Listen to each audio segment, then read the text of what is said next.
اللہ کریم نے ہمارے محبوب کریم صلی اللہ علیہ وسلم سے اللہ کریم نے وعدہ فرمایا ہے، عَسَىٰ أَن يَبْعَثَكَ رَبُّكَ مَقَامًا مَحْمُودًا۔ اللہ کریم نے حضور سے ایک وعدہ کیا جس کا ذکر قرآن مجید میں آیا کہ اے محبوب صلی اللہ علیہ وسلم، آپ کا رب، آپ کا پروردگار آپ کو مقام محمود پر فائز فرمائے گا۔ مقام محمود پر جلوہ فرمانے کا وعدہ اللہ کریم نے اپنے پیارے محبوب نبی کریم علیہ السلام سے فرمایا۔ مقام کہتے ہیں کھڑے ہونے کی جگہ۔ مقام محمود ایک منصب ہے، ایک عہدہ ہے، ایک مقام ہے، ایک مرتبہ ہے، ایک فضیلت ہے، ایک درجہ ہے جس پر اللہ کریم اپنے محبوب کریم علیہ السلام کو جلوہ گر فرمائے گا۔ اس آیت کریمہ کا یہ ترجمہ آپ نے سماعت کیا۔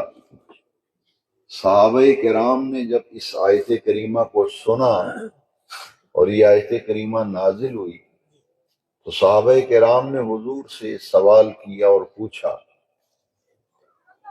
کہ یا رسول اللہ صلی اللہ علیہ وسلم، اس آیت میں اللہ کریم نے آپ سے مقام محمود پر فائز فرمانے کا وعدہ کیا ہے،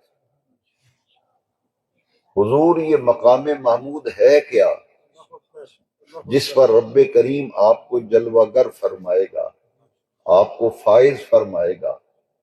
یہ مقام محمود کیا ہے؟ یہ کس کو کہتے ہیں مقام محمود؟ نبی کریم صلی اللہ علیہ وسلم نے فرمایا، مقام محمود کے بارے میں حضور صحابہ کو بتا رہے ہیں کہ مجھ سے تم نے پوچھا ہے کہ مقام محمود ہے کیا جس پہ اللہ کریم مجھے فائز فرمائے گا۔ نبی کریم علیہ السلام نے فرمایا، ہوا مقام الشفاعہ، ہوا مقام الشفاعہ، یہ مقام شفاعت ہے، یعنی ایسا منصب ہے، ایسا مقام ہے، ایسا مرتبہ ہے جہاں رونق افروز ہو کر میں اپنی گناہگار امت کی اپنے رب کریم کی بارگاہ میں شفاعت کروں گا۔ مقام محمود، یہاں حضور جلوہ گر ہوں گے اور اپنی امت کے گناہگاروں کی حضور شفاعت فرمائے گی۔ اور حضور نے کن کی شفاعت فرمانی ہے؟ یہ نقطہ بڑا ہی قابل غور ہے کہ حضور کن لوگوں کی شفاعت فرمائیں گے؟ کیا جو پرہیزگار ہیں، متقی ہیں، صالحین ہیں، اولیاء اللہ ہیں، نیکوکار ہیں، ان کی حضور شفاعت فرمائیں گے؟ اس سوال کا جواب حدیث شریف میں موجود ہے کہ حضور نے کن کی شفاعت کرنی ہے؟ نیک آدمی، متقی، پرہیزگار، صدیقین، صادقین، ان کو تو شفاعت کی ضرورت ہی نہیں کہ ان کے اعمال اس درجے میں ہوں گے کہ ان کی وجہ سے اللہ تبارک و تعالیٰ کئی لوگوں کی مغفرت فرما دے گا۔ جیسا کہ بخاری اور مسلم کی متفق علیہ حدیث ہے، نبی کریم علیہ السلام نے فرمایا، میری امت میں 70,000 افراد ایسے ہیں جن کا حساب و کتاب ہی نہیں ہوگا۔ تو جن کا حساب و کتاب ہی نہیں ہونا، ان کو تو شفاعت کی ضرورت، ان کا مقام اتنا عرفہ اور بلند و بالا ہے کہ بغیر حساب کتاب کے جنت میں جا رہے ہیں۔ اور پھر جو 70,000 بغیر حساب کتاب کے جنت میں جائیں گے، ان سب کو اللہ کریم فرمائے گا کہ اکیلے نہ جاؤ، اکیلے نہ جاؤ، جو تمہارے چاہنے والے ہیں، تم سے عقیدت محبت رکھنے والے ہیں، اپنے چاہنے والوں میں سے 70,000 افراد کا انتخاب کر کے ان کو اپنے ساتھ لے کے جنت میں جاؤ۔ تو ان کی تو بھائی شفاعت ہی نہیں ہونی، تو شفاعت کن کی ہونی ہے؟ یہ کن کے لیے ہے؟ یہ بڑی ہی ایمان افروز حدیث شریف ہے، اور حدیث کے ایک ایک لفظ پر غور کرنے کی ضرورت ہے تاکہ مقام مصطفیٰ، عظمت مصطفیٰ اور عظمت رسالت کا نمایاں نقطہ سمجھ میں آ جائے۔ میرے آقا کی حدیث پاک ہے، شفاعتی لأہل القبائر من امتی، شفاعتی لأہل القبائر من امتی، میری امت کے وہ لوگ جنہوں نے بڑے بڑے گناہ کیے ہوں گے، جو اہل کبائر ہوں گے، کبیرہ گناہوں کے مرتکب ہوں گے، حضور نے فرمایا میری شفاعت ان کے لیے ہوگی۔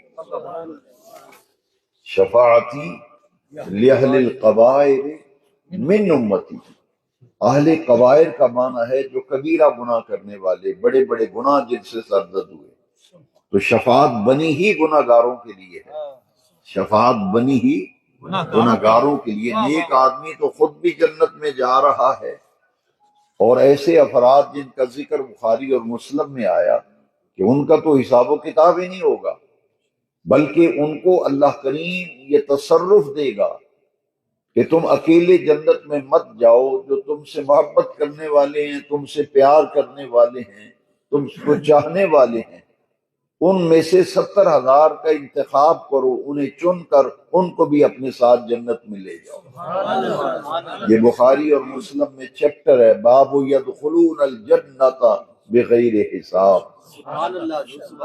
اس باب کا عنوان ہی یہ ہے کہ ان لوگوں کے بیان میں باب ہے جن کا حساب و کتاب ہی نہیں ہونا، وہ بغیر حساب کتاب کے جنت میں جائیں گے۔ کسی کے ذہن میں غلط فہمی پیدا نہ ہو، اس لیے میں ایک اور حدیث شریف عرض کرتا ہوں۔ صحابہ کرام کا مجمع تھا، حضور کی خدمت میں حاضر تھے۔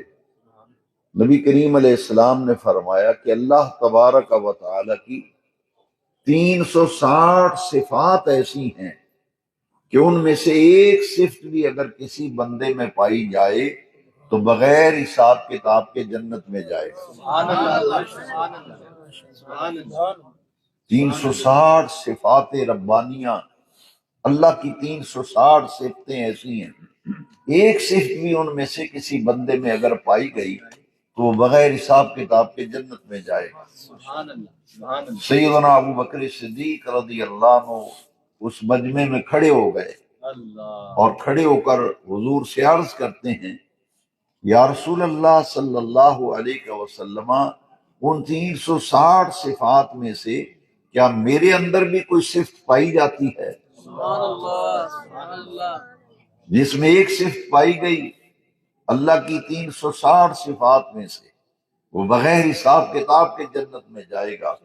سیدنا ابو بکر صدیق نے پوچھا، اے میرے آقا، کیا میرے اندر بھی کوئی ایک وصف، کوئی ایک صفت، کوئی خوبی ان میں سے پائی جاتی ہے؟ میرے آقا نے فرمایا، اللہ کی عزت کی قسم اے ابو بکر، تیرے اندر پوری کی پوری 360 صفات پائی جاتی ہیں،